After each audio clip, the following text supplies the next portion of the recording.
예레미야애가 2장 11절부터 22절까지 말씀 제가 봉독해 드리겠습니다.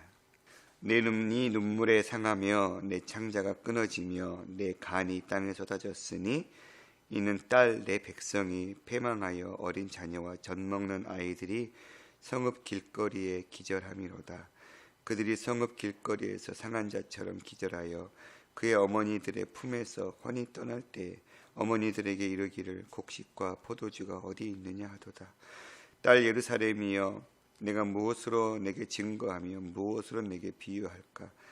처녀딸 시온이여, 내가 무엇으로 내게 비교하여 너를 위로할까? 너의 파괴됨이 바다같이 크니 누가 너를 고쳐줄 소냐?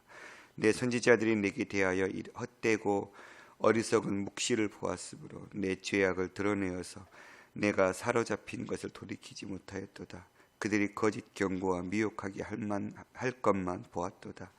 모든 지나가는 자들이 다 너를 향하여 박수치며 딸 예루살렘을 향하여 비웃고 머리를 흔들며 말하기를 온전한 영광이라, 모든 세상 사람들의 기쁨이라, 일컫던 성이 이 성이냐 하며 내 모든 원수들은 너를 향하여 그들의 입을 벌리고 비웃고 이를 갈며 말하기를 우리가 그를 삼켰도다. 우리가 바라던 날이 과연 이 날이라.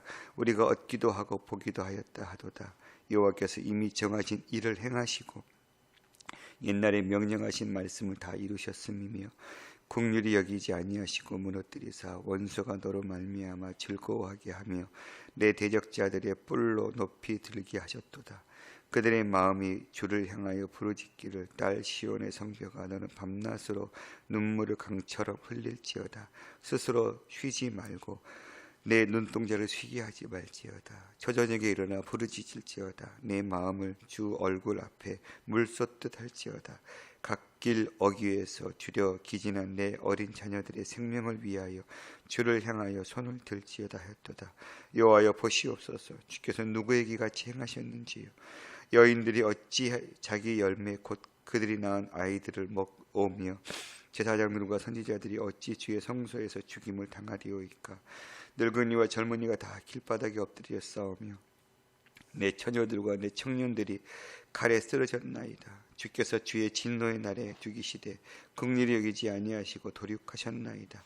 주께서 내 두려운 일들을 사방에서 부르시기를 절기 때 무리를 부름같이 하셨나이다. 여호와께서 진노하신 날에는 피하거나 남은 자가 없나이다. 내가 낳아 기르는 아이들을 내 원수가 다 멸하였나이다. 아멘. 예레미야 2장 본문, 애가뱀 2장 본문 말씀은 1인칭 시점에서 알파벳 C에 의해서 노래하고 있는 본문입니다. 오늘 11절부터 보면 눈물이 상했다라는 말은 마르다, 고갈되다 라고 번역하는 것이 더 옳은 것 같습니다. 선지자의 눈물이 말라버렸습니다. 멸망당한 예루살렘 성을 바라보면서 이미 많이 울었죠. 울고 또 울다 보니 더 이상 흐를 눈물이 없는 상태, 그런 상태로 선지자는 애통하고 있는 거죠. 창자가 끊어졌다는 말도 부글부글 끓다, 격동하다, 이런 우리가 창자가 끊어질 듯한 고통이 있다, 이런 표현들을 쓰잖아요. 너무너무 어떻게 형언할 수 없는 고통이 찾아올 때, 이루 말할 수 없는 고통이 있을 때 창자가 끊어진다라고 얘기하는데, 지금 선지자의 상태가 그런 상태입니다. 또한 내 간이 땅에 쏟아졌다, 간 떨어질 뻔했네, 이런 표현을 하잖아요. 간은 마음을 상징하거든요. 마음이 자기 몸 밖에 있지 않아요. 그러니까 제정신이 아닌 거죠. 그런 상태. 선지자는 눈물이 말라버렸고 창자가 부글부글 끓 듯한 애통함이 있고 마음이 몸 밖에 빠져나가버린 그런 상태로 지금 선지자는 애통해하고 있는 것이죠. 왜냐하면 이는 내 딸 내 백성, 예루살렘 성읍, 또 예루살렘의 성읍에 살고 있는 백성들을 내 딸이라고 표현했는데, 그 딸들이 상태가 패망하여 어린 자녀와 젖먹는 아이들이 성읍 길거리에서 기절했기 때문입니다. 예루살렘이 마지막 멸망 직전 588년 9년 이 어간에 바벨론에 의해서 공성전 예루살렘 성읍이 삥 둘러서 쌓여서 더 이상 이제 성읍 밖으로 나가지 못하고 성읍 안에서 버텨내야 될 그런 상황 속에 곡식은 떨어지고 이런 상황들도 우리가 상상해 볼 수 있겠죠. 자녀들이 기절하여서 어머니 품에서 죽어가는 상황 속에서 한마디 하죠. 왜 곡식과 포도주가 어디 있습니까? 아무리 자식이 먹을 걸 달라고 부르짖어도 먹을 걸 줄 수 없는 어미의 상태. 저도 자녀들을 키우고 있지만 자녀들을 키우면서 가장 아플 때가 자녀들이 뭔가 해달라고 요구했을 때 해주지 못할 때, 그때가 가장 그 앞에서는 웃음으로 넘겼지만 그날 밤에 잠에 들 때 그 밀려오는 아비로서의 역할들을 잘 하지 못한 것 같아서 참 가슴이 아팠던 기억들이 많았습니다. 그런 아픔과는 비교할 수 없겠지만 물리적으로 어떻게 할 수 없는 상태, 그런 상태에 예루살렘은 놓여 있었던 것이죠. 도무지 도움을 구할 길이 없었던 상태, 그게 바로 패망 직전의 예루살렘의 상태였다는 것이죠. 딸 예루살렘이여, 내가 무엇으로 내게 증거하며 무엇으로 내게 비유할까? 처녀딸 시온이여, 내가 무엇으로 내게 비교하여 너를 위로할까? 너의 파괴됨이 바다같이 크니 누가 너를 고쳐줄소냐? 선지자는 4번이나 탄식하고 있는 거예요. 그런 상황을, 좀 절망적인 상황을 이야기하고 있는 것이죠. 그 어떤 것으로도 표현할 수 없는 상태, 그 누구도 구해 줄 수 없는 상태. 그런데 이런 일들이 왜 벌어졌냐면 14절 보니까 선지자들이 내게 대하여 헛되고 어리석은 묵시를 보았으므로. 선지자들은, 예레미야 선지자는 바벨론은 하나님의 심판의 도구다, 바벨론에 우리가 포로로 끌려간 것은 마땅한 일이다 라고 예언했지만, 거짓 선지자들은 예루살렘 성전이 저렇게 멀쩡하게 있는데 망하지 않는다 라는 헛된 묵시, 헛된 예언을 이야기했죠. 그래서 그들은 거짓 경고, 미혹하게 한 말만 예루살렘 백성들에게 전했고, 예루살렘 백성들은 그 거짓된 선지자들의 말만 듣고 회개하지 않고 돌이키지 않는 그런 어리석음을 비쳤던 것이죠. 이렇게 선지자들의 이 어리석은 묵시, 지도자들의 어리석은 선택이 나라의 운명을 바꿔버릴 수도 있다는 사실.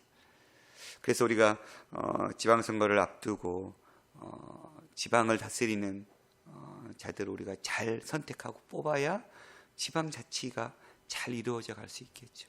지방자치가 또 살아야 정부가 또 잘 살 수 있기 때문에 우리가 참 어떤 학연지연에 얽매이지 않고 정말 정직과 공의로 지방을 잘 다스릴 사람이 누구일까 유심히 살펴보는 것도 우리의 몫인 것 같습니다. 또한 한국교회 목회자들이 그 어떤 시대보다도 바른 메시지, 바른 묵시를 가지고, 바른 하나님의 마음을 가지고 성도들에게 바른 길을 가르치고 전해야 될 때 말씀을 묵상하면서 나는 정말 바른 메시지, 하나님의 마음을 전하고 있는가, 아니면 그저 성도들이 듣기 좋은, 또 듣고자 한.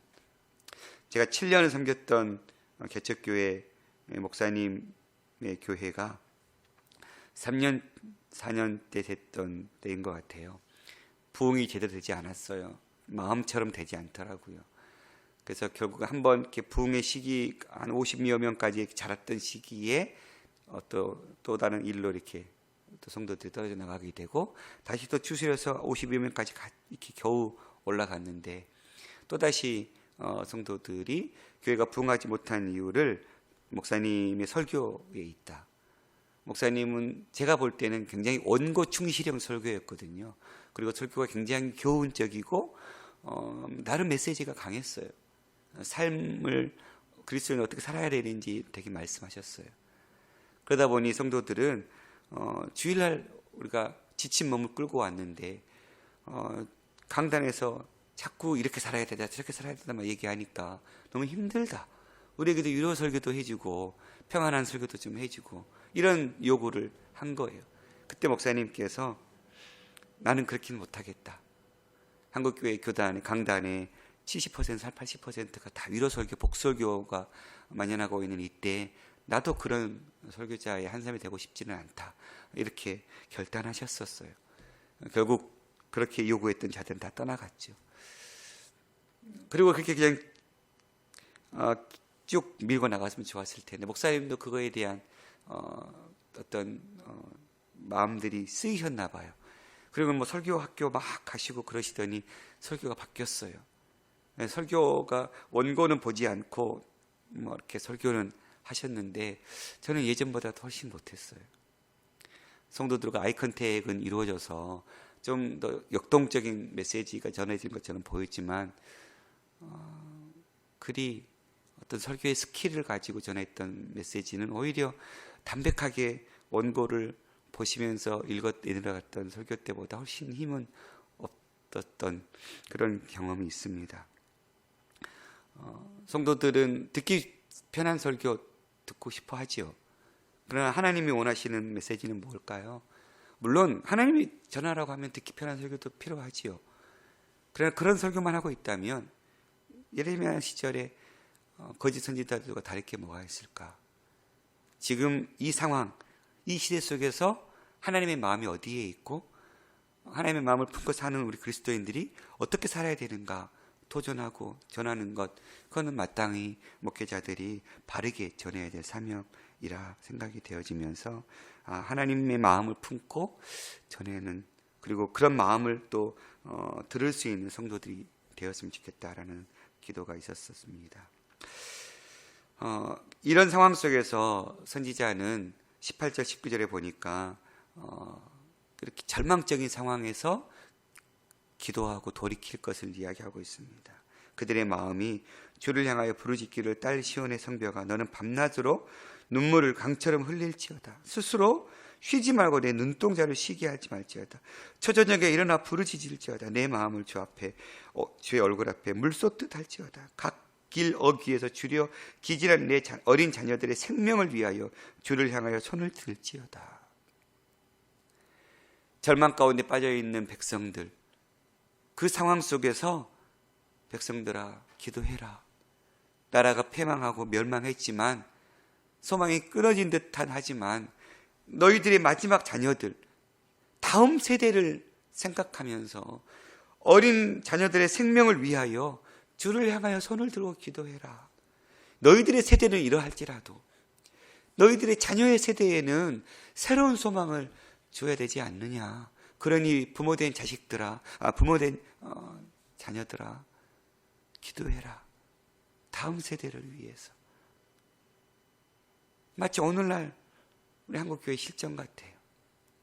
기독교로 불리고 많은 믿지 않은 자들로부터 손가락질 받고 있는 이 세대 속에서 우리는 이러할지라도 우리의 다음 세대가 온전히 주의 복음을 회복하고 진리 빛, 산 위에 숨기지 못할 동네의 삶으로 빛의 온전한 빛을 비춰내는 삶으로 살아내며 살게 하기 위해서 부모된 우리의 세대에서 다음 세대를 위해서 기도하는 것을 쉬지 않는, 더 기도해야 되는, 내 때에는 절망과 같아서 기도한다고 소망이 있나? 기도한다고 내 삶이 바뀌나? 그런 마음이 들지 모르나 이것이 내 세대에 끝나지 않잖아요. 이 신앙이 다음 세대에 전수돼야 되잖아요. 마치 믿음은 마라톤 같아요. 이어달리기 같아요. 나는 내게 주어진 구간을 잘 달리면 되는 거예요. 그러면 내게 주어진 구간을 나는 잘 달리고 있는가? 내게 주어진 마라톤의 바톤을 가지고 내게 정해진 구간을 잘 달렸는가? 이건 우리의 몫이죠. 그리고 그 이후에 자녀들이 걸어가야 될 생활은, 그 시절은 자녀들의 몫입니다. 그러나 바톤을 잘 던져줘야 되잖아요. 어미가 바톤을 던져주지 못하면, 전해주지 못하면 자녀들은 뛸 수가 없어요. 아예 달리기 자체가 반칙패를 당할 수밖에 없는 거죠. 우리가 기도해야 될 이유, 내 자녀들, 다음 세대들 때문에 그렇죠. 내 세대는 내가 이렇게 주어진 삶을 산다 할지라도 다음 세대의 소망을 보여주기 위해서는, 그렇지 않으면 15절, 16절, 17절 얘기했던, 야 예루살렘 성, 니네 그렇게 자랑했던 성읍들이 어찌된 일이냐, 비웃는, 조롱당하는 일이 지어질 수밖에 없는.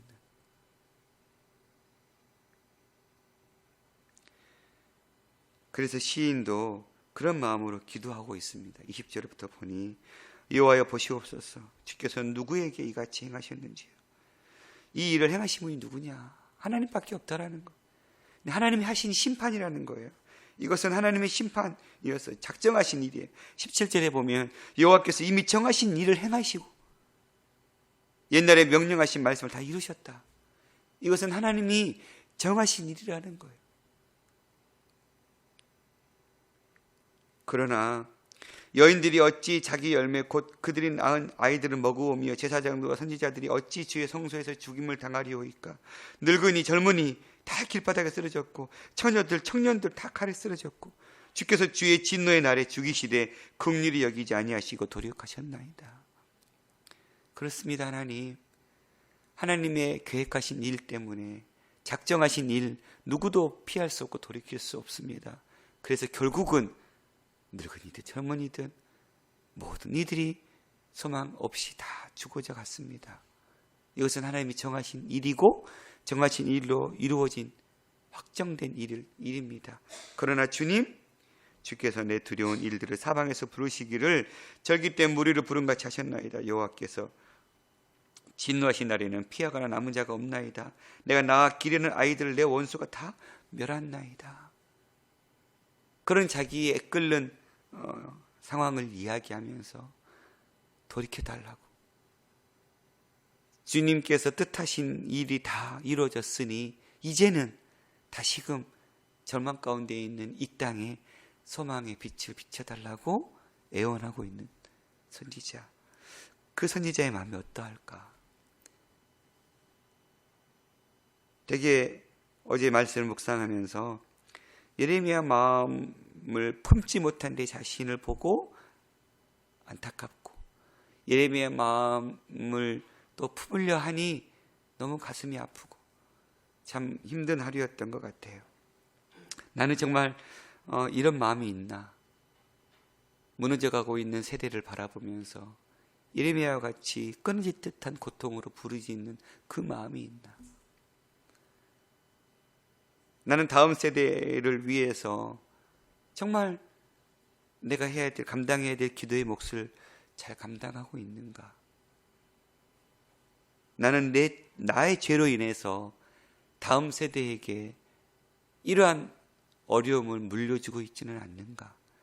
다음 세대에 나의 바른 삶을 통해서, 나의 바른 삶 때문에 다음 세대가 그 단 열매를 먹을 수 있는 그런 정직한 삶, 하나님 앞에 그 십자가의 길을 걸어가는 온전한 삶을 살고 있는가? 나는 다음 세대에 거둘 것이 없는 그런 나무의 삶을 살고 있는가? 돌아보지 않을 수 없는 말씀이었습니다. 사랑하는 성도 여러분, 오늘 우리가 예레미야의 마음, 그 애끓는 마음을 가지고 교회를 위해, 나라를 위해, 열방을 위해 기도하는 중보자들이 되기를 소망합니다. 마치 모세와 같이 죄로 인해 죽어가는 백성들을 위해 중보했을 때 하나님은 그 마음을 돌이켜 주셨습니다. 끝날 것 같이 더 이상 소망이 없는 그 상황 속에서도 하나님은 당신의 일을 이루시고 돌이키시는 하나님이실 것입니다. 인자가 끝이 없는, 긍휼이 끝이 없는, 심판 때에라도 긍휼을 잃지 않는 하나님, 그 하나님의 긍휼을 우리가 의지하고 붙잡고 기도해야 될 때가 아닌가. 또한 한 가지는 말씀 묵상하면서 그런 생각이 들더라고요. 나에게 구령의 열정이 얼마나 꿈틀거리고 있나. 죽어가는 영혼들을 바라보면서 내가 애통하는 마음이 얼마나 있나.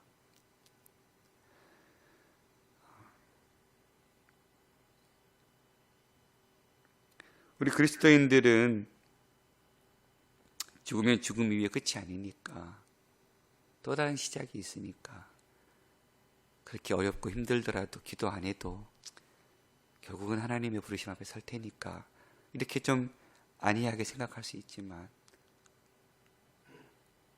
믿지 않은 자들은 그들이 선택한 길이 전부이고 잘 선택한 길이고, 한 번뿐인 인생 자기 뜻대로 살겠다고 이야기하고 있는 저들을 향해서 우리가 그것이 얼마나 어리석은 선택이고 바른 길이 아닌지를 애통해하면서 그들이 주 앞에 돌아오기를 끊어질 듯한 그런 애통함으로 기도하고 있나, 그런 생각이 들더라고요.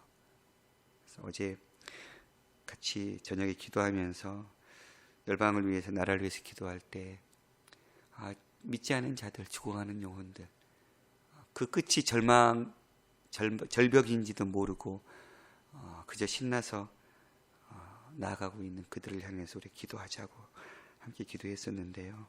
오늘 우리 하루가 그렇게 믿지 않는 자들, 참 진리가 아닌 거짓된 비진리 속에서 죽어가는 많은 생명들을 위해서 우리가 하나님께서 긍휼을 베푸셔서 그들에게 구원의 은혜가 하루속히 임함으로 우리와 함께 이 믿음의 길을 걸어가는 그런 은혜가 있을 수 있도록 오늘 하루 그들을 위해서 기도하는 그러한 시간이 될 수 있기를 간절히 소망합니다. 기도하겠습니다. 하나님 아버지, 나라의 멸망을 눈앞에 목도하면서 눈물이 마르고 창자가 끊어지고 간이 땅에 떨어질 만큼 끊어질 듯한 아픔으로 서 있는 예레미야, 이 시대에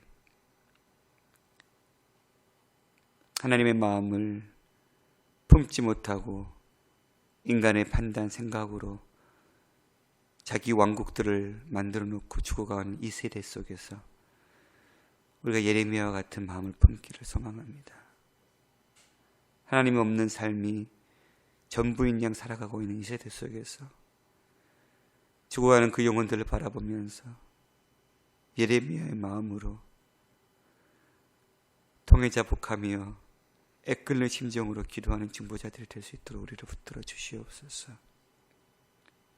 한국교회를 위해, 이 나라의 민족을 위해, 열방을 위해 기도를 쉬지 않는 중보자들이 될 수 있도록 도와주시고, 다음 세대를 위해 기도하는 자들이 되게 하여 주시옵소서.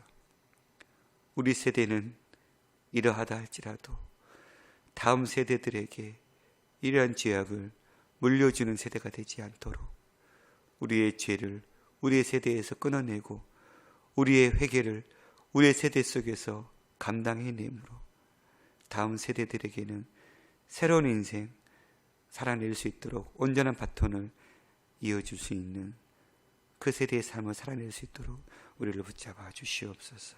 아버지 하나님, 오늘도 열방에 죽어가는 영혼들을 위해서 복음 전도자의 삶을 사는 많은 전도자의 그 발걸음들을 축복해 주시고, 하나님께서 귀한 열매 가득가득 채워내는 복된 하루 되게 하여 주시옵소서. 하나님, 교회가 중대한 일을 두고 하나님의 마음을 품고 기도하고 있는 가운데 있습니다. 이 모든 일에 인간적인 판단, 생각들은 다 내려놓고 하나님의 뜻, 하나님의 온전하신 뜻만 이루어지고 그 뜻 앞에 내 생각과 다르다 할지라도 또 순복하고 순응하면서 하나님이 원하시는 그 바른 길을 향해서 나아가는 귀한 교회 되게 하여 주시옵소서. 하나님, 죽어나온 수많은 기도의 제목들이 있습니다.